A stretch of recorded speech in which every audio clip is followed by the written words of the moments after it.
los golpes en la puerta a medianoche, los rostros familiares que de repente se deforman, los caminos que conducen a lugares que no existen y las personas que se han ido pero nunca han desaparecido por completo. Los testigos, aquellos que fueron arrastrados involuntariamente a estos fenómenos, han intentado olvidar, pero cuanto más intentan olvidar, más se aferra la verdad a ellos, y cuando cae la noche, esas historias regresan, como un recordatorio de que hay cosas que nunca duermen. ¿Estás listo para adentrarte con nosotros en los misterios de la oscuridad? Este video contiene historias de terror, fenómenos sobrenaturales y experiencias escalofriantes que pueden resultar perturbadoras para algunos espectadores. Los eventos relatados están basados en testimonios de testigos o en leyendas misteriosas. El inicio de la serie de historias misteriosas que les traemos hoy comienza con el relato de una joven. Desde hace años, ella ha escuchado historias de lo paranormal, no solo de personas desconocidas, sino también de su propia familia. Con el tiempo, comprendió que muchas personas habían experimentado sucesos similares.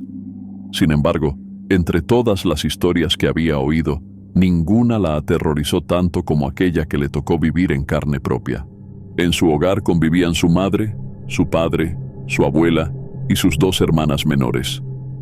Eran una familia unida, y hacía algún tiempo se habían mudado a Guadalajara, aún en proceso de adaptación.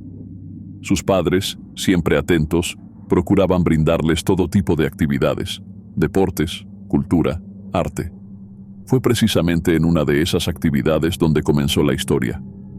Su hermana del medio fue inscrita en clases de teatro en un pequeño centro cultural en Zapopan. Generalmente, su madre la llevaba mientras ella permanecía en casa haciendo tareas de la universidad.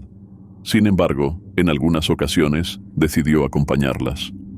Una de esas veces, mientras esperaban el fin de la clase, recorrieron el lugar en busca de algo para comer. En algún momento, ella decidió ir al baño, ubicado en el 2º piso, junto a los salones de canto y música. Desde el instante en que cruzó la puerta, sintió un peso extraño en el ambiente. El aire era denso, como si algo invisible llenara el espacio. Un escalofrío recorrió su espalda. No sabía por qué, pero el instinto le gritaba que debía salir de ahí cuanto antes. Sin embargo, no le dio mayor importancia y continuó con su día. Pocos días después, su abuelo enfermó gravemente. Su madre tuvo que viajar a la Ciudad de México para cuidarlo, y ella quedó a cargo de sus hermanas. Como de costumbre, después de la escuela, las llevó a sus actividades. Cuando llegaron al centro cultural, decidió aprovechar el tiempo para pasear por las calles cercanas. Antes de salir, pasó nuevamente al baño. Había olvidado por completo la inquietante sensación que tuvo la primera vez, pero en cuanto puso un pie dentro, todo volvió. El aire pesado, la sensación de ser observada, un miedo inexplicable que la invadía sin razón aparente. Fue entonces cuando su teléfono sonó, pero no alcanzó a contestar. Unos segundos después, recibió 2 mensajes de texto. Salió rápidamente del baño, tomó el teléfono y vio que era una llamada de su madre. Preocupada, creyó que se trataba de una emergencia y devolvió la llamada de inmediato. Al otro lado de la línea, su madre respondió con voz confundida. «Hola, hija. ¿Qué pasó? ¿Están bien?» Aún más extrañada, ella respondió. «¿Nosotras? Tú fuiste quien me marcó». Hubo un silencio breve antes de que su madre respondiera con algo que hizo que un escalofrío recorriera su cuerpo. «No, mi amor. Tú me llamaste hace un momento, pero solo se escuchaba ruido». Cuando la llamada terminó, revisó su teléfono con el ceño fruncido. Algo no tenía sentido. Su bolsa había estado colgada en un gancho en la puerta durante todo el tiempo, y sin embargo, el teléfono no registraba ninguna llamada saliente, solo la que acababa de colgar. La inquietud se apoderó de ella. Volvió a revisar y notó los 2 mensajes recibidos. Ambos estaban en blanco. No había remitente. En la pantalla solo aparecía la indicación de que provenían de un número inexistente. El estómago se le hizo un nudo. Sentía la piel erizada, la opresión de una mirada invisible clavada en su espalda. Algo había intentado comunicarse con ella, o quizás había querido usar su teléfono para algo más. El aire se volvió espeso. Un escalofrío le recorrió la nuca. Miró a su alrededor, pero todo parecía estar en su lugar. El tiempo avanzó con desesperante lentitud hasta que, finalmente, su hermana menor salió de su clase. Aunque la sensación de ser observada persistía, decidió ignorarla y se apresuró a salir del centro cultural. La tarde transcurrió con aparente normalidad. Llegaron a casa, cenaron y se prepararon para dormir. Pero en cuanto puso un pie dentro de su habitación, la sensación volvió. Un peso invisible se posó sobre sus hombros. Algo o alguien estaba ahí, oculto entre las sombras, mirándola. Decidió ignorarlo, cerró los ojos y se obligó a dormir. Pero la noche no le permitió descanso. Las pesadillas comenzaron de inmediato. Soñó con su familia, pero en escenarios de desesperación y terror. Veía a sus seres queridos atrapados en situaciones horribles, sufriendo, pidiendo ayuda sin poder emitir sonido alguno. Despertó sobresaltada, sintiendo su pecho oprimido, el corazón golpeando con fuerza contra sus costillas. Trató de calmarse, respiró hondo y volvió a cerrar los ojos. Pero apenas se sumergía en el sueño, la pesadilla continuaba. Cada vez, las imágenes se volvían más violentas. Ya no había historias completas, solo fragmentos fugaces de angustia. Rostros de sus familiares aparecían y desaparecían con rapidez, deformados por el miedo y el sufrimiento. Y entonces, entre ellos, vio algo que la paralizó. No era parte de su familia. En medio de las caras conocidas, emergía el rostro de un niño desconocido. Su expresión era perturbadora. Miraba con furia, con un odio gélido y penetrante. La cabeza levemente inclinada hacia abajo, los ojos oscuros clavados en ella, juzgándola, acechándola. Y con cada repetición del sueño, su presencia se hacía más intensa. El ritmo de las visiones se aceleró. Los rostros de su familia pasaban con rapidez, sus gestos deformados por el dolor, por el sufrimiento. Y entre cada una de esas imágenes de angustia, el niño permanecía, imperturbable, fijo, con aquella mirada cargada de un rencor inexplicable. El último instante antes de despertar fue el más aterrador. Ya no había más imágenes, solo el rostro del niño, inmóvil, observándola con un odio que trascendía la lógica. Despertó gritando. El corazón le latía con una fuerza descomunal, golpeándole el pecho como si quisiera escapar. Nunca antes una pesadilla le había causado semejante desesperación, pero aquello no se sintió como un simple sueño. Era algo más. En la casa solo estaban su padre y sus hermanas. Su padre, un hombre de sueño ligero, siempre despertaba con el más mínimo ruido. Sin embargo, por más fuerte que gritó, él no reaccionó. Estaba en la habitación de al lado, pero no escuchó nada. El miedo la envolvió. Algo no estaba bien. Entonces, lo sintió. A los pies de su cama, una presencia inmóvil, pequeña, como la de un niño. No podía verlo, pero sabía que estaba ahí. Un escalofrío recorrió su espalda. La sensación era tan intensa que ni siquiera necesitaba una sombra o un sonido para confirmarlo. Estaba allí, mirándola. Desesperada, golpeó la pared con fuerza. Gritó otra vez, llamando a su padre. No hubo respuesta. Se aferró a la esperanza de que sus hermanas la escucharan, pero tampoco reaccionaron. Estaban en la habitación de abajo, pero aún así siguió llamándolas. Nadie despertó. La angustia crecía. Su única opción era encender la luz, pero para hacerlo debía bajar de la cama. Y eso la aterraba. Sentía que si movía un pie, si lo dejaba colgar por un solo segundo, algo lo atraparía, algo la tocaría. Inspiró hondo, reunió el poco valor que le quedaba y en un movimiento repentino se lanzó fuera de la cama. Sus manos temblorosas buscaron el interruptor y cuando la luz inundó la habitación, todo estaba vacío. Pero la sensación de presencia no desapareció.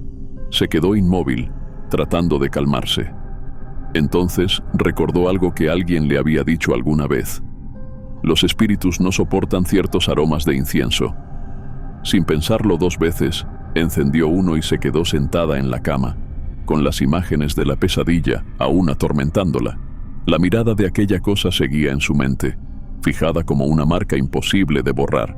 Pasaron unos minutos, y poco a poco, el aire pesado en la habitación comenzó a disiparse. Fue en ese momento cuando escuchó un leve golpeteo en la puerta. Su padre estaba ahí. Me despertó el olor del incienso. Dijo con voz somnolienta: «Voy a volver a dormir». Y sin más, regresó a su habitación. Miró el reloj. Eran las 4 de la madrugada. Se quedó sentada en la cama, con la luz encendida, incapaz de cerrar los ojos otra vez. 2 horas más tarde, la alarma de su hermana rompió el silencio. La escuchó levantarse y murmurar algo. Supuso que hablaba con la otra hermana. En ausencia de su madre, debía preparar el desayuno para todos. En cuanto escuchó los primeros movimientos en la casa, se obligó a ponerse de pie.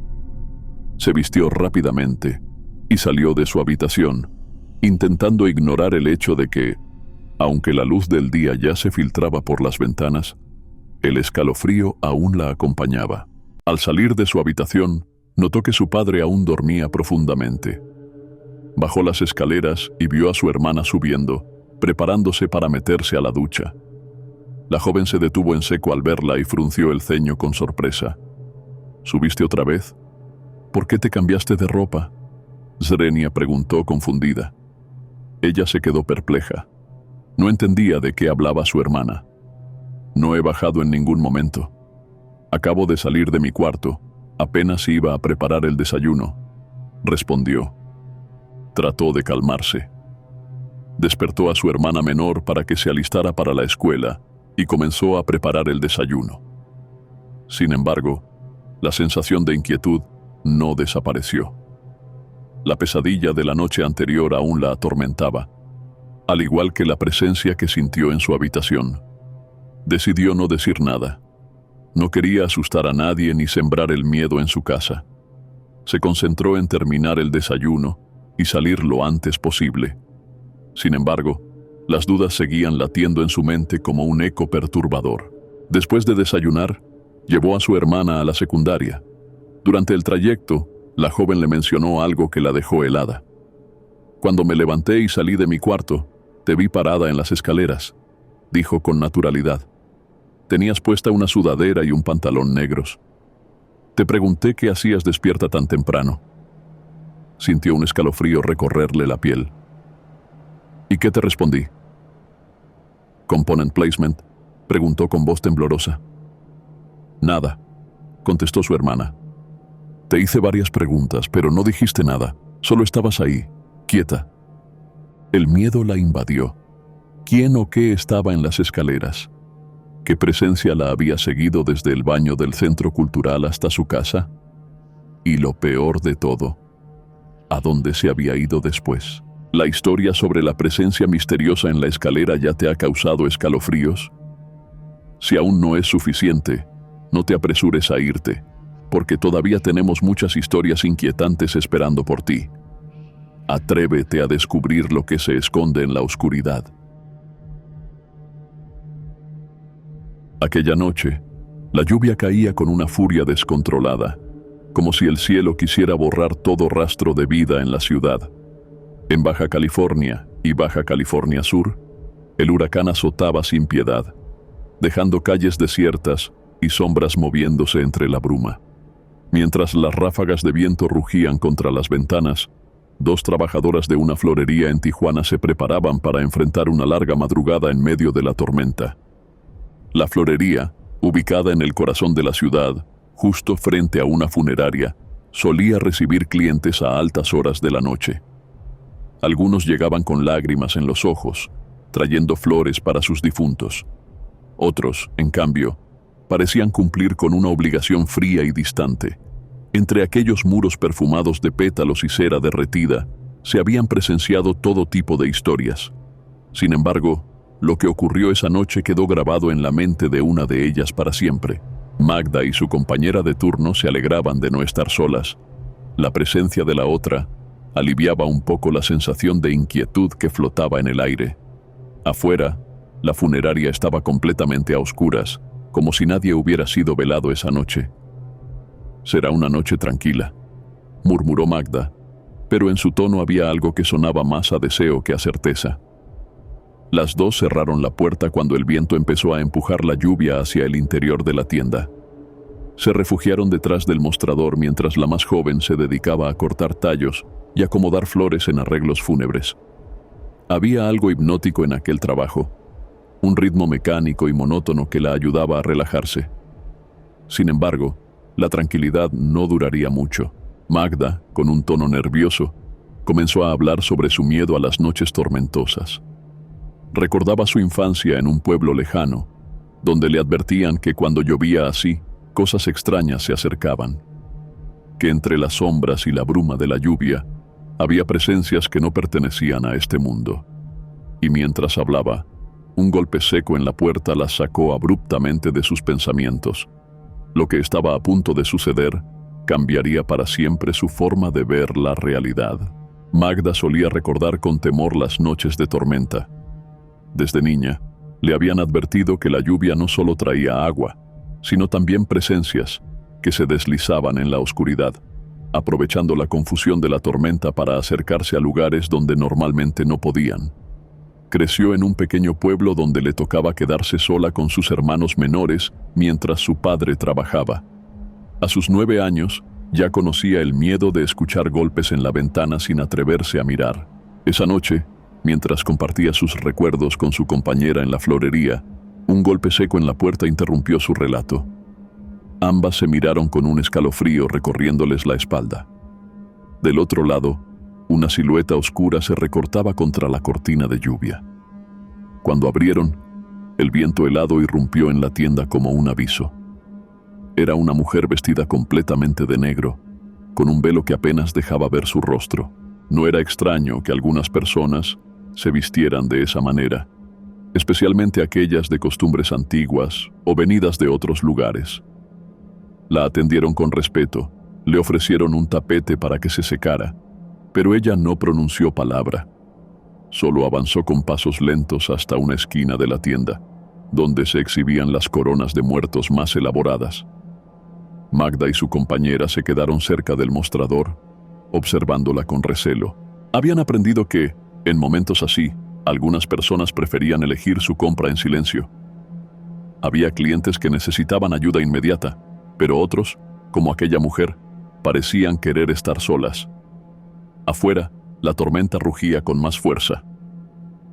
Un relámpago iluminó la calle justo cuando un coche fúnebre se detuvo frente a la funeraria. No era un coche cualquiera. Parecía antiguo, como sacado de otra época. Intrigada por la coincidencia, la compañera de Magda se acercó a la entrada para ver mejor. Dentro del coche se distinguían 2 figuras vestidas con sombreros oscuros. Permanecían inmóviles, ignorando la lluvia que los empapaba. Magda sintió un escalofrío al notar que la carroza tenía un diseño que jamás había visto en su vida. Con una voz apenas controlada, intentó romper la tensión. «Disculpe, señora, ¿tiene algún servicio en la funeraria de enfrente?» Pero la mujer no respondió. Su mirada seguía clavada en la carroza, como si fuera lo único que existiera en el mundo. Magda y su compañera intercambiaron una mirada inquieta. Y cuando giraron de nuevo hacia la mujer, ella ya no estaba. La tienda estaba vacía. La puerta seguía cerrada. La lluvia golpeaba con furia los cristales. Entonces, un ruido en la parte trasera de la tienda las paralizó. Algo o alguien se movía en la bodega. La misma bodega donde no había más que cajas y herramientas. La misma donde solo ellas dos tenían acceso. El aire se volvió denso. Sabían que debían revisar, pero ninguna de las dos se atrevía a dar el primer paso. No sabían si la mujer seguía ahí, si se había escondido, o si algo peor las esperaba en la penumbra. Aún así, Magda reunió el valor suficiente y gritó con furia: «No puede estar aquí. ¿Qué está buscando?» Encendió la luz de golpe y su compañera se acercó temblorosa. Pero el cuarto estaba vacío. No había señales de la mujer de negro.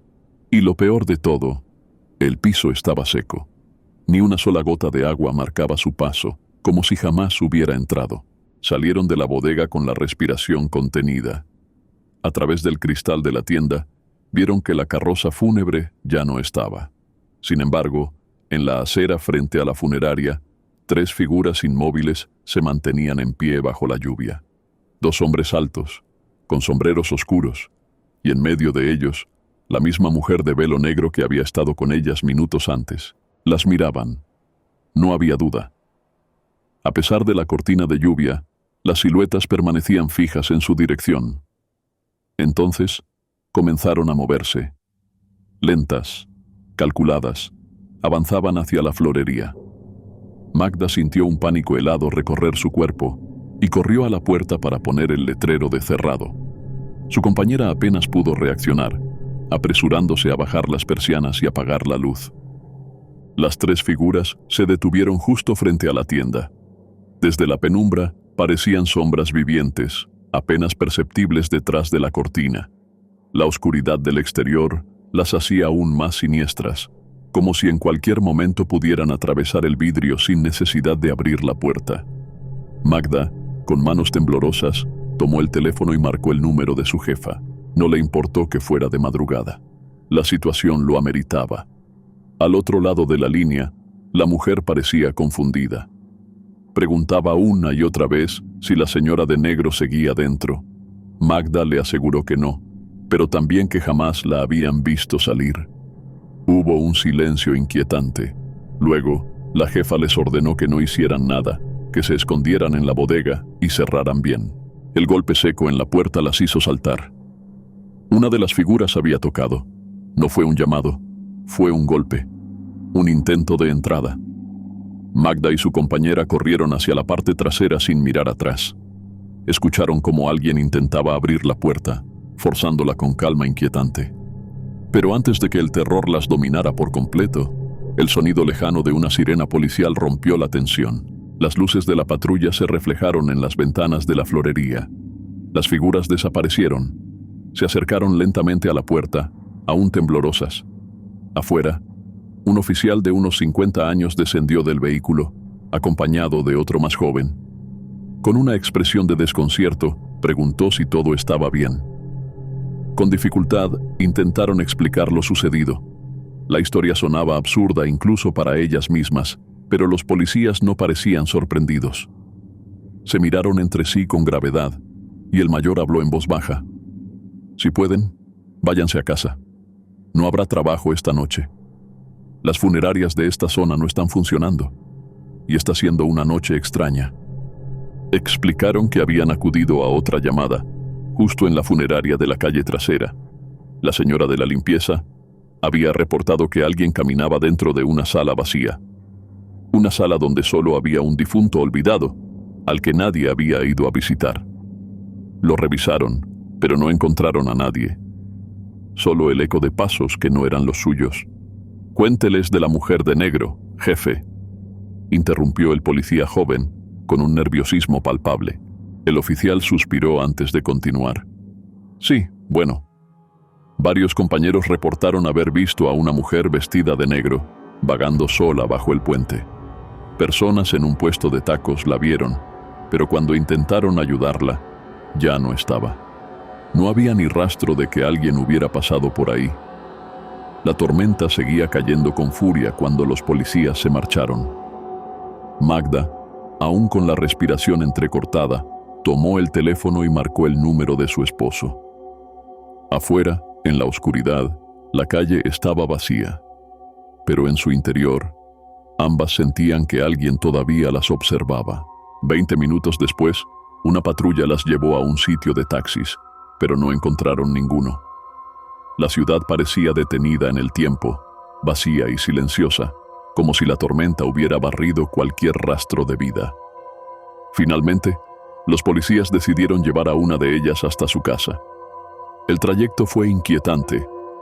En las calles apenas había personas, pero las pocas siluetas que se distinguían bajo la lluvia parecían irreales. Oscuras y estáticas, como sombras sin dueño, se desdibujaban entre la bruma de la tormenta. Algo en el aire era distinto. La ciudad no solo estaba vacía, parecía muerta. Con el tiempo, intentaron buscar explicaciones, pero nunca encontraron ninguna que las convenciera. Ni Magda ni su compañera pudieron olvidar esa noche. La recordaban como un suceso extraño, algo que desafiaba la lógica. Una experiencia que, con los años, se convirtió en un recuerdo imposible de encajar en la realidad. A veces intentaban convencerse de que fue solo histeria colectiva, que el miedo, como una plaga invisible, había hecho que todo el mundo sintiera que algo terrible estaba por ocurrir. ¿No es así como funcionan los miedos más profundos? Se alimentan de la sugestión, de los susurros de la mente, hasta que vuelven las noches de tormenta, y el miedo regresa con ellas. Luis era un hombre de fe inquebrantable. Desde que tenía memoria, había sido devoto de las ánimas. No pasaba un solo día sin rezarles ni encenderles velas. Incluso cuando estaba en medio de una reunión familiar o atendiendo a sus clientes, interrumpía cualquier cosa para rendirles tributo. Sin embargo, a nadie en la familia le gustaba visitar su casa. Desde el momento en que cruzaban la puerta, una sensación extraña los envolvía. Era como si algo invisible caminara a su lado, respirando en su nuca. En cada rincón se sentía una mirada incesante, vigilante, expectante. Sus hijos contaban que por las noches escuchaban cómo se abrían las gavetas de la cocina y los platos se movían solos. Los sonidos resonaban en la oscuridad como si alguien estuviera buscando algo entre los utensilios. Ni siquiera ellos se sentían seguros dentro de su propia casa. Quedarse a dormir allí era impensable, pero fue su esposa, Mireya, quien vivió la experiencia más aterradora. Aquella tarde, poco después de las 6, su celular sonó.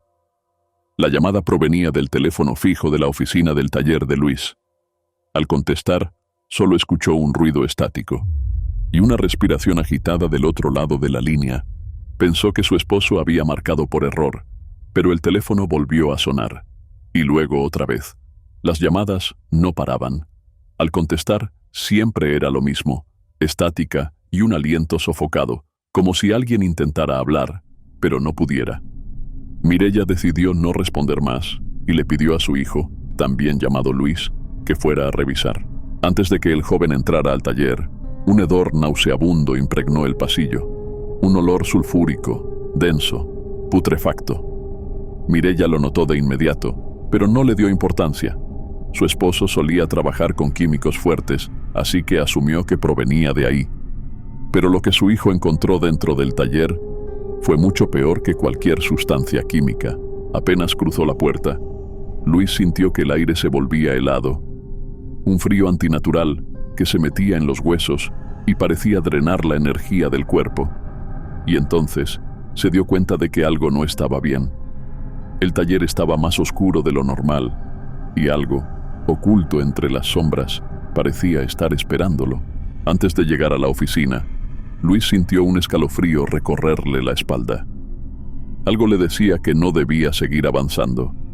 Un miedo primitivo se apoderó de su cuerpo, como si una presencia invisible le advirtiera que cruzar esa puerta sería un error. Sus pies se clavaron en el suelo. No podía continuar. Retrocedió rápidamente y corrió de regreso a la casa. Con la voz temblorosa, le rogó a su madre que lo acompañara. Mireya, preocupada por el tono de su hijo, no dudó en seguirlo. Juntos caminaron de nuevo hasta el taller, sintiendo el aire volverse cada vez más frío a cada paso que daban. Al entrar, lo vieron el patriarca de la familia, Luis. Estaba sentado en su escritorio, pero algo en él no estaba bien. Su cuerpo estaba rígido, inmóvil, con los ojos fijos en un punto en el vacío. No reaccionaba a los llamados de su esposa ni de su hijo. Parecía atrapado en un estado de trance profundo. Sus extremidades se sentían inertes, como si algo lo sujetara con una fuerza invisible. Por más que intentaban moverlo, sus pies permanecían firmes, como si la gravedad se hubiera multiplicado a su alrededor. Sin saber qué más hacer, Mireya llamó a su hermana Ana, quien llegó acompañada de sus hijos y su yerno. 5 hombres fuertes trataron de levantar a Luis, pero fue inútil. Era como si una fuerza desconocida lo retuviera en ese lugar. Ana, con su experiencia en lo esotérico, supo que aquello no era normal. Pidiendo permiso a Mireya, preparó un ritual. Colocaron a Luis en una silla en el centro del taller, encendieron velas a su alrededor y comenzaron a rezar. La voz de Ana dirigía la oración, su tono firme y decidido, pero apenas pronunció las primeras palabras, el rostro de Luis cambió drásticamente. Hasta ese momento, había estado ausente, sin expresión. Pero al escuchar las oraciones, sus labios se curvaron en una sonrisa distorsionada. Primero fue un leve murmullo, luego una risa baja y gutural, y después una carcajada aterradora, burlona, que hizo que todos en la habitación sintieran un escalofrío en la piel. Entre risas espeluznantes, Luis comenzó a insultar a Ana, lanzándole palabras llenas de desprecio. Su voz sonaba diferente, más grave, más ajena. Las velas, que ardían con intensidad, comenzaron a parpadear. Las llamas se reducían como si un viento helado las apagara, pero no había ninguna ventana abierta. Aquel día, Luis despertó más agresivo de lo normal. La ira brotaba de él como una sombra hambrienta. En un arrebato de furia, intentó sujetar a su esposa con fuerza, como si estuviera fuera de sí. Sus ojos no reflejaban humanidad, sino un vacío oscuro, una presencia que no pertenecía a este mundo. Sus hijos intervinieron desesperadamente. Con gran esfuerzo, lograron separarlo de su madre, sujetándolo hasta que su furia comenzó a disiparse. Exhausto, Luis finalmente se dejó caer en un sueño profundo. Pero nadie en aquella casa se sintió aliviado. Sabían que aquella calma era solo temporal. Más tarde, su hija mayor se encontraba sentada en el bar de la casa cuando lo vio salir de su habitación. La familia ya había aprendido a reconocer la señal. Cuando su mirada cambiaba, cuando su expresión se volvía ajena, Luis dejaba de ser el mismo. Parecía que algo más lo habitaba, algo que lo controlaba por completo. La joven, armándose de valor, lo enfrentó. Su voz apenas temblaba cuando preguntó: ¿Quién eres? Tú no eres mi papá. Ambos lo sabemos. Luis giró lentamente la cabeza hacia ella. Sus labios se curvaron en una sonrisa que no le pertenecía. Y entonces respondió con una voz profunda, gélida, totalmente distinta a la suya. Soy un cacique. El aire en la habitación pareció volverse más denso. La joven tragó saliva intentando mantener la calma. ¿Por qué a nosotros? Zrenia susurró. Luis la miró con un brillo cruel en los ojos y comenzó a reírse, una risa burlona y seca. Con cada palabra que pronunciaba, su voz se volvía más distorsionada. Tu padre ya me pertenece, dijo con un tono venenoso, y no pierdas el tiempo buscando ayuda. Sabes que nada funcionará. Para ese momento, su madre ya había intentado todo. Había traído sacerdotes, curanderos, incluso personas de otras religiones. Pero todos, al ver a Luis, se disculpaban y se marchaban sin dar explicaciones. Nadie quería enfrentarlo. Nadie quería estar cerca de él. Semanas antes de su muerte, el propio Luis comenzó a suplicar a su familia. Les pedía que no lo dejaran solo.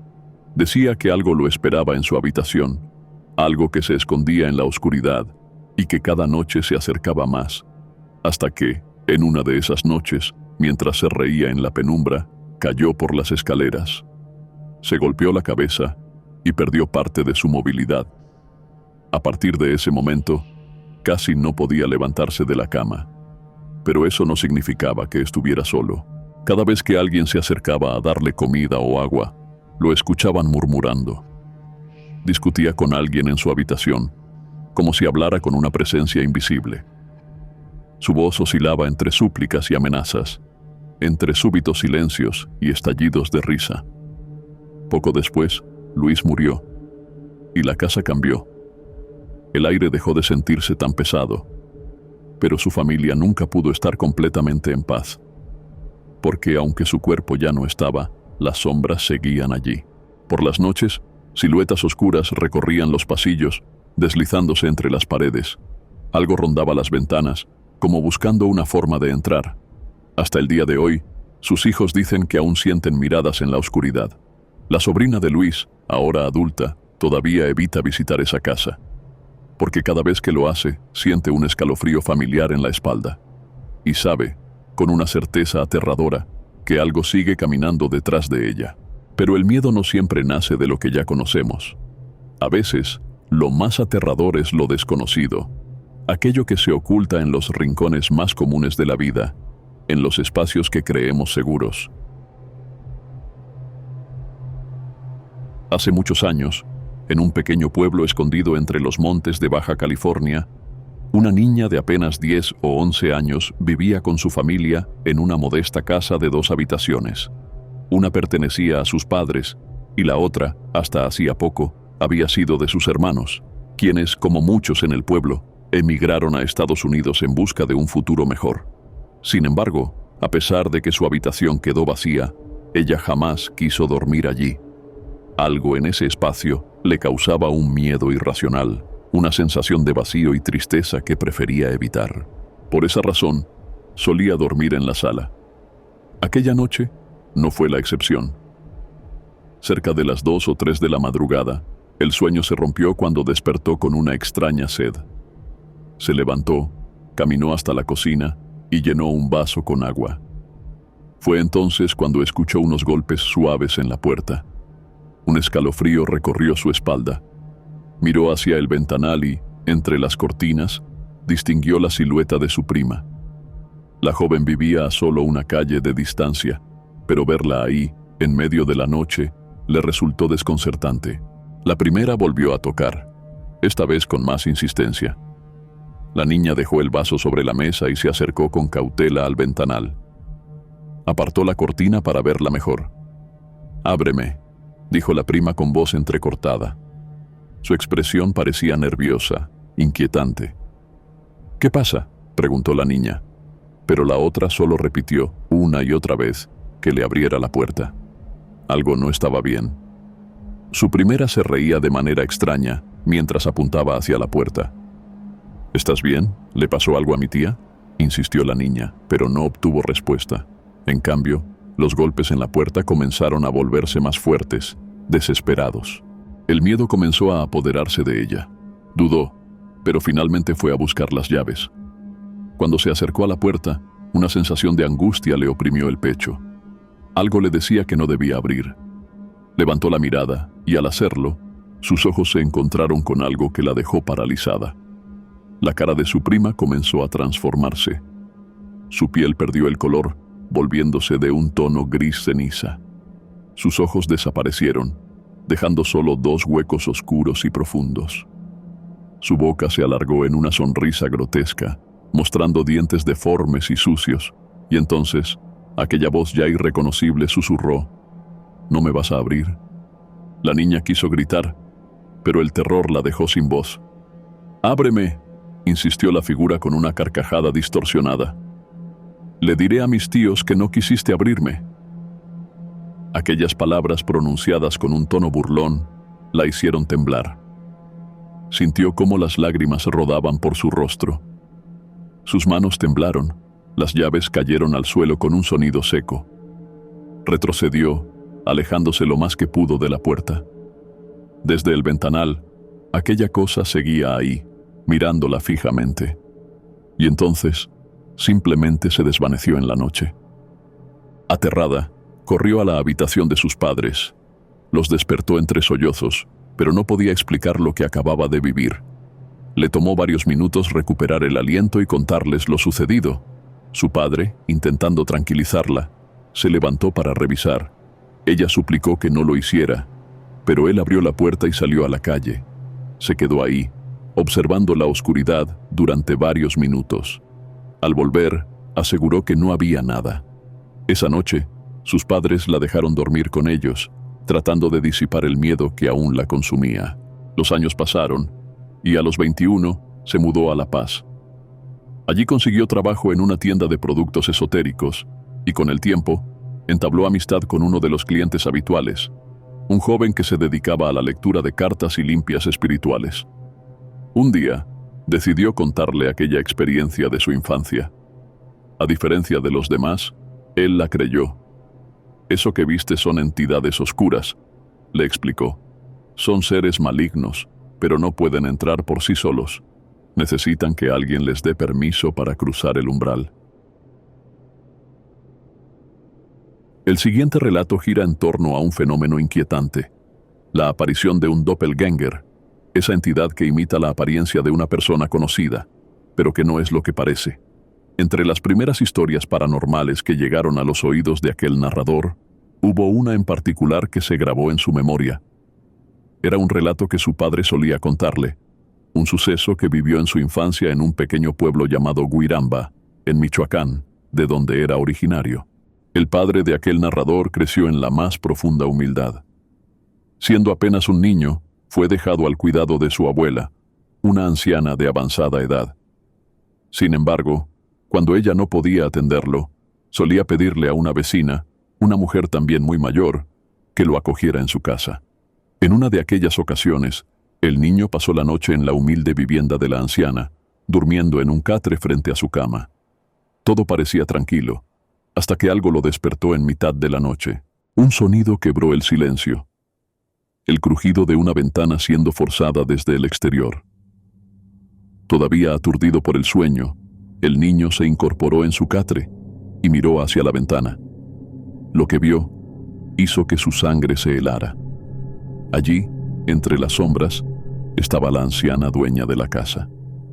Sus manos temblorosas intentaban abrir la ventana con una extraña desesperación. Su rostro se veía sombrío, casi desconocido. En cuanto notó que el niño la observaba, se detuvo en seco. Por un momento, el niño pensó que la mujer había salido al baño y, de alguna manera, había quedado atrapada afuera. Estaba a punto de levantarse para abrirle, cuando un sonido lo detuvo por completo. Un ronquido proveniente de la cama a su lado. Giró lentamente la cabeza y sintió cómo su cuerpo se paralizaba. La anciana estaba ahí, dormida profundamente. Pero si ella estaba en la cama, ¿quién estaba afuera intentando entrar? El niño no se movió. No pudo hacerlo. Solo cerró los ojos y se cubrió con las cobijas, esperando que lo que estuviera al otro lado del cristal desapareciera con la llegada del amanecer. Nunca supo qué era aquella cosa que imitaba a la anciana, ni por qué intentaba entrar a la casa aquella noche. Los años pasaron y la historia quedó en la familia como una simple anécdota, un misterio sin resolver. Pero quienes han escuchado relatos similares saben que en ocasiones lo más aterrador no es ver a un espíritu desconocido, sino reconocer en él el rostro de alguien que jamás debió estar ahí. A kilómetros de distancia, en otro país, alguien más estaba a punto de enfrentarse a un suceso similar. Freddy, un joven de Guatemala, llevaba años escuchando historias paranormales. Durante mucho tiempo, había pensado en compartir las experiencias que le ocurrieron a su padre, a su hermana y a algunos amigos. Sin embargo, nunca lo hizo. No eran vivencias propias, y eso le permitía mantenerse escéptico. Pensaba que mientras no viviera algo en carne propia, todo podría tener una explicación lógica. Pero, como bien advierten algunos, tarde o temprano, le llegó el turno de ser el protagonista. Aún no estaba seguro de cómo empezar su relato. Apenas había pasado un día desde aquel suceso y seguía tratando de procesarlo. Sabía que, si dejaba pasar demasiado tiempo, su mente podría comenzar a distorsionar los recuerdos, y este no era el tipo de experiencia que quisiera olvidar. Freddy vivía en un departamento en la región suroccidental de Guatemala, a unas 4 horas de la capital. La mañana anterior, había tenido que viajar a la ciudad junto a su madre, su amigo Henry, y la madre de este para realizar algunos trámites. El viaje de ida transcurrió sin contratiempos. Salieron a las 4 de la madrugada, alternando momentos de sueño con conversaciones pasajeras. La carretera, rodeada de bosques densos, se extendía silenciosa frente a ellos. Fue entonces cuando su madre hizo un comentario extraño. «No pude dormir bien anoche», murmuró. «Tuve una pesadilla extraña». Henry y su madre la miraron con curiosidad. «¿Y qué soñaste?», Zrenia preguntó Freddy. Su madre dudó unos segundos antes de responder, como si recordar el sueño le provocara incomodidad. Estaba tomando café con una amiga, explicó, cuando de repente ella me miró fijamente y me dijo que había algo conmigo, algo que no se despegaba de mí. Un silencio pesado se instaló en el auto. Freddy sintió un escalofrío recorrerle la espalda sin saber exactamente por qué. No sabía que aquella pesadilla sería solo el comienzo de algo mucho más aterrador. La pesadilla de su madre continuaba. En su sueño, se dio cuenta de que algo estaba detrás de ella. Una sombra oscura, densa, como si absorbiera la luz a su alrededor. La sentía cerca, demasiado cerca. Y entonces, esa presencia invisible le jaló el cabello con tanta fuerza que el dolor la despertó de golpe. Cuando terminó de contar su sueño, la atmósfera dentro del auto se sintió más pesada. Para disipar la tensión, intentaron bromear sobre el tema. Después de todo, era solo un sueño. No había razón para pensar que aquello significara algo más. Al llegar a la ciudad de Guatemala, resolvieron los trámites sin problemas. Almorzaron tranquilamente antes de emprender el viaje de regreso. Todo parecía ir según lo planeado. Sin embargo, subestimaron el tráfico de la tarde. El tiempo avanzaba, y para cuando lograron salir de la ciudad, la oscuridad ya se había apoderado del camino. La carretera solitaria se extendía ante ellos, rodeada por densos bosques. Apenas si se cruzaban con otros vehículos. En el trayecto, hicieron una breve parada en una gasolinera para comprar algunas golosinas. Comieron sin pensar demasiado en ello, pero poco después comenzaron a sentirse extraños. No estaban seguros de si la comida estaba en mal estado o si era solo el cansancio del viaje. Pensaron en detenerse a descansar, pero finalmente decidieron continuar. Lo mejor era llegar a casa lo antes posible. Para aliviar el malestar, bajaron las ventanillas, dejando que el aire fresco de la noche circulara por el auto. Cuando se acercaban al tramo conocido como Los Encuentros, redujeron la velocidad.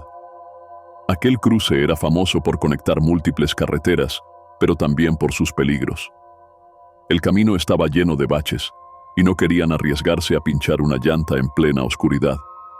Fue entonces cuando su madre les pidió que subieran las ventanillas. De un momento a otro, el aire se había vuelto helado, como si una presencia invisible hubiese invadido el auto.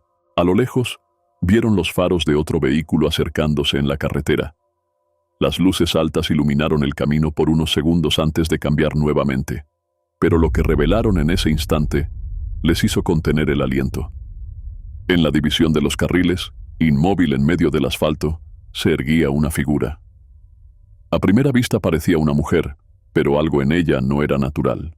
Estaba completamente vestida de negro, cubierta de pies a cabeza por una túnica que ondeaba levemente con el viento. Era extremadamente delgada y alta, más de lo que cualquier persona debería ser. El coche siguió avanzando lentamente. Cuando pasaron junto a ella, notaron su postura tensa, inclinada hacia adelante, como si estuviera a punto de lanzarse sobre el vehículo. Y entonces ocurrió lo peor. Justo en el momento en que cruzaban a su lado, la figura dejó escapar un grito desgarrador. Un sonido inhumano, afilado, que les atravesó los oídos y les llegó hasta el alma. El terror se apoderó de Freddy. Sin pensarlo, gritó a su amigo que acelerara. No podían quedarse ahí ni un segundo más. Las madres, que venían distraídas en la conversación, no habían visto la figura, pero sí escucharon el grito, y eso fue suficiente para llenarlas de un miedo indescriptible. Cuando lograron alejarse del lugar, intentaron asimilar lo que habían visto. ¿Qué diablos fue eso?, Zrenia preguntó Henry, aún con la voz temblorosa. Su madre sugirió que tal vez era la Llorona. En cambio, la madre de Freddy intentó darle una explicación lógica, un bromista con intenciones de asustar. Pero el miedo persistía. El malestar por las golosinas en mal estado se intensificó. Decidieron parar en una cafetería, pero ya estaba cerrada. Solo se quedaron unos minutos para respirar antes de seguir el camino. Minutos después, al llegar a la Cuchilla, se toparon con un accidente reciente. Un vehículo se había estrellado contra un tráiler. El coche estaba completamente destrozado y la escena era impactante. Un grupo de personas intentaba auxiliar a un herido, pero más tarde supieron que no sobrevivió. A pesar de estudiar criminalística, Freddy y Henry apartaron la vista. La escena parecía sacada de una pesadilla. El auto continuó en silencio hasta que la madre de Henry susurró: «Quizá la mujer de negro nos detuvo para salvarnos». Pero Freddy lo tenía claro. Un ángel no se presentaría así, en la oscuridad, con una túnica negra y un grito desgarrador. Que yo no los había salvado. Solo estaba ahí, observando. La muerte había encontrado a quienes llevarse. En Ensenada, Baja California, vivía una joven en una casa pequeña, pero con una vista espectacular al Océano Pacífico. Su padre, en cambio, había crecido frente al mar del Golfo de México, en un pueblo cercano a Matamoros, Tamaulipas. A pesar de la distancia, las raíces familiares seguían firmes en ambos extremos del país. Cuando su padre se trasladó a Ensenada en busca de oportunidades, la suerte le sonrió. Con el tiempo, sus dos hermanos también se establecieron ahí, formando un pequeño núcleo familiar lejos de su tierra natal. Sin embargo, el resto de la familia permanecía en Tamaulipas, incluidos sus abuelos. Por ello, al menos 2 veces al año, ella viajaba a visitarlos. Sus familiares en Tamaulipas rara vez iban a Ensenada. Decían que no podían dejar solos a sus animales, y viajar tan lejos les resultaba complicado. Por esa razón, cada viaje de regreso significaba recorrer el país entero. Generalmente, lo hacía con sus padres, atravesando la frontera y viajando por Estados Unidos. Era una ruta más rápida, con mejores carreteras y mayor seguridad. Pero aquella vez, todo fue distinto. Por primera vez, decidió aceptar un viaje en carretera sin cruzar la frontera. Sus primos Samir, Moisés y Alexis llevaban tiempo planeando esa travesía desde que eran niños. Ahora que eran mayores, querían cumplir esa promesa. Samir, quien ya tenía experiencia manejando, se sentía listo para hacerlo, pero no contaba con pasaporte para viajar por el lado estadounidense. La invitación estaba sobre la mesa. Sabían que no era la ruta más segura, pero si Samir iba solo, sería aún más peligroso. Así que, después de pensarlo, todos acordaron ir juntos para cuidarse entre sí. Su padre intentó disuadirla de la idea. Conocía los riesgos de viajar por ciertas carreteras del país. Sin embargo, nunca fue de los que imponían prohibiciones. Prefería orientar y advertir, con la esperanza de que su hija tomara la mejor decisión. Pero también sabía que, a veces, cuando algo se prohíbe, los hijos terminan haciéndolo a escondidas. Y así, el viaje comenzó. Partieron de Ensenada en una mañana cubierta de niebla. Sabían que sería un trayecto largo, pero establecieron una regla clara. No viajarían de noche. Solo manejarían durante el día y buscarían hoteles en el camino. Lo que en la ruta estadounidense hubiera sido un viaje de un solo día, ahora se convertiría en un recorrido agotador de 3 noches. Lo que sucedió aquella vez ocurrió en algún punto entre Sonora y Chihuahua. No había pasado tanto tiempo, apenas 10 años, pero la memoria de ese día seguía intacta. México tenía carreteras peligrosas, pero ellos eran jóvenes e ingenuos. Atravesaban esos caminos con una confianza absurda, adentrándose en pueblos desolados solo por el placer de explorarlos. No les preocupaban las advertencias ni los rumores. Solo querían descubrir lo que había más allá de cada curva en el camino. En una de esas paradas, un viejo letrero de madera llamó su atención. Se habían detenido a descansar en medio de una carretera solitaria cuando, a unos metros adelante, vieron un camino de terracería con el nombre de un pueblo escrito en la madera. El nombre era extraño. No parecía pertenecer a esa región. Alguien había intentado borrarlo, tallando la superficie para hacerlo desaparecer. Moisés, que estudiaba comunicación y siempre llevaba su cámara, no pudo resistirse. «Tengo que verlo», dijo, comenzando a caminar hacia el sendero. «Espérenme aquí». Ellos, en su temeridad, decidieron seguirlo. No iban a dejarlo solo. Subieron al auto y lo alcanzaron. Si iba a buscar ese pueblo, lo harían todos juntos. El sol ya estaba por ocultarse. No faltaba mucho para que la noche los alcanzara y necesitaban llegar a alguna ciudad, o al menos a un pueblo con hotel. Aceleraron, tratando de avanzar lo más rápido posible antes de quedarse sin luz. Unos kilómetros más adelante, llegaron a un pueblo fantasma. Casas abandonadas, techos a punto de derrumbarse, calles cubiertas de polvo y silencio. Incluso el viento sonaba distinto, filtrándose entre las estructuras vacías como si susurrara advertencias que nadie podía entender. Bajaron del auto y comenzaron a explorar. Moisés estaba eufórico, capturando imágenes con su cámara. «Este lugar es perfecto para el corto en el que estoy trabajando», decía emocionado. De repente, se alejó de nuevo. Esta vez, ellos no lo siguieron. Pensaron que solo necesitaba espacio para tomar sus fotos. Pero la sensación en el ambiente era pesada. La soledad que se respiraba ahí era distinta a cualquier otra. No era solo abandono, era algo más. Fue entonces cuando vieron a Moisés subir una colina, alejándose cada vez más. Desde lo alto, su voz rompió el silencio. «Buenas tardes», logró gritó, saludando a alguien. El miedo se encendió en sus estómagos. ¿A quién estaba hablando? Pensaban que el pueblo estaba deshabitado. Pero si había alguien ahí, ¿quién podía ser? La incertidumbre los paralizó por un momento. Samir encendió el auto y se quedó esperando dentro. Alexis y ella, sin perder más tiempo, corrieron colina arriba para alcanzar a Moisés antes de que fuera demasiado tarde.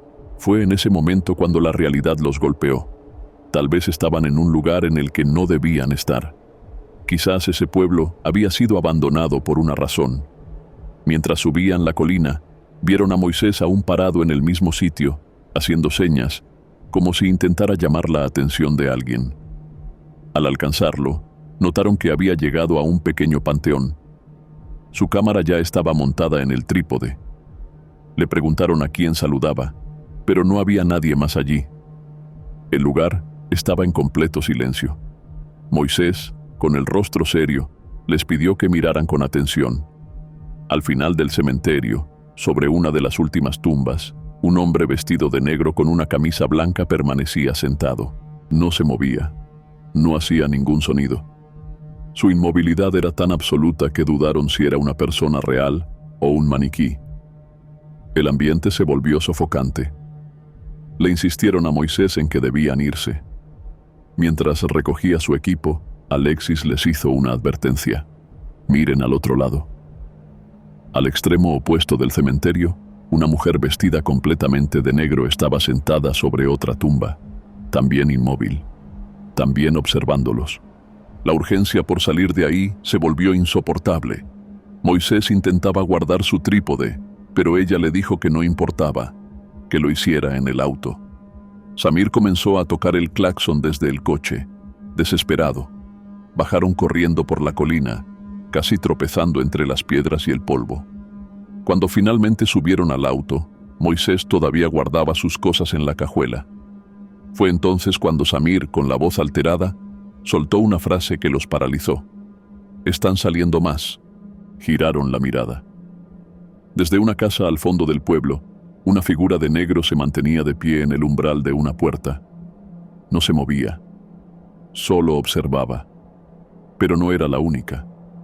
En la casa junto a ellos, aquella que habían explorado minutos antes, una persona estaba en la ventana. Apenas a 2 metros de distancia, viéndolos en silencio, sin expresión, como los demás.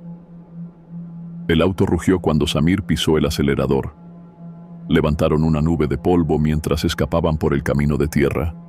Nadie miró hacia atrás. No querían ver si esas figuras los seguían. Al llegar a la carretera, Samir frenó de golpe.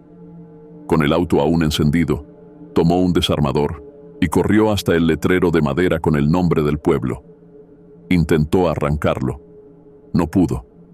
Entonces, con desesperación, comenzó a tallarlo, rascando la madera como si intentara borrar el nombre maldito.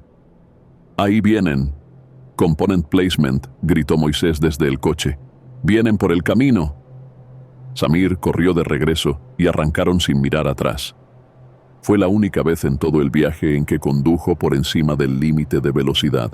20 minutos después, llegaron a un pequeño pueblo y encontraron un hotel.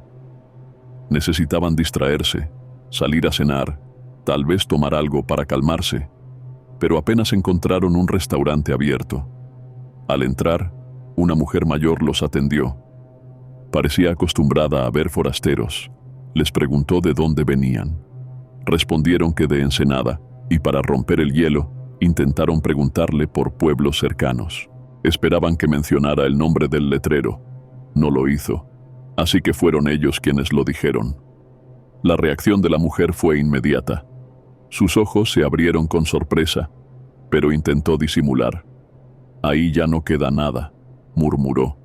«No más mucha gente que entra de curiosa y no vuelve a salir. Luego solo encuentran los carros abandonados, oxidados en el cerro, como si hubieran estado ahí por años». No dijeron nada más. No mencionaron que ellos habían estado allí. Después de esa noche, hablaron muy poco del tema entre ellos. Pero días después, cuando la conversación volvió, algo los dejó aún más inquietos. Cada uno había visto algo diferente. Alexis aseguró que en el cementerio había al menos 5 personas sentadas sobre las tumbas, pero Moisés y ella solo vieron 2. Cuando llegaron al coche, solo ella notó a la figura en la ventana, a 2 metros de distancia, mirándolos fijamente. Y cuando huyeron, solo Moisés vio las sombras siguiéndolos por el camino de tierra. Tiempo después, intentaron buscar información en internet sobre el pueblo. No había nada, como si nunca hubiera existido. Y tal vez era mejor así. Algunas personas creen que lo que no podemos explicar es solo una coincidencia, un producto del exceso de imaginación humana. Pero hay quienes han visto, han sentido, han experimentado, y saben que no todo puede ser comprendido a través de la ciencia o la lógica. Estas historias seguirán enterradas en la memoria, susurradas en las noches de tormenta o convertidas en advertencias que nadie realmente cree. Pero eso no significa que no sean reales, porque hay una verdad que todos conocen pero pocos se atreven a admitir. La oscuridad no es solo la ausencia de luz. A veces está observándonos. ¿Te atreves a adentrarte en el mundo de lo inexplicable? Si estás listo, sigue viendo. Pero no olvides mirar detrás de ti. No olvides darle like, compartir y suscribirte al canal, para no perderte ninguna historia de terror cada semana. Este video contiene historias de terror, fenómenos sobrenaturales y experiencias escalofriantes que pueden resultar perturbadoras para algunos espectadores. Los eventos relatados están basados en testimonios de testigos o en leyendas misteriosas.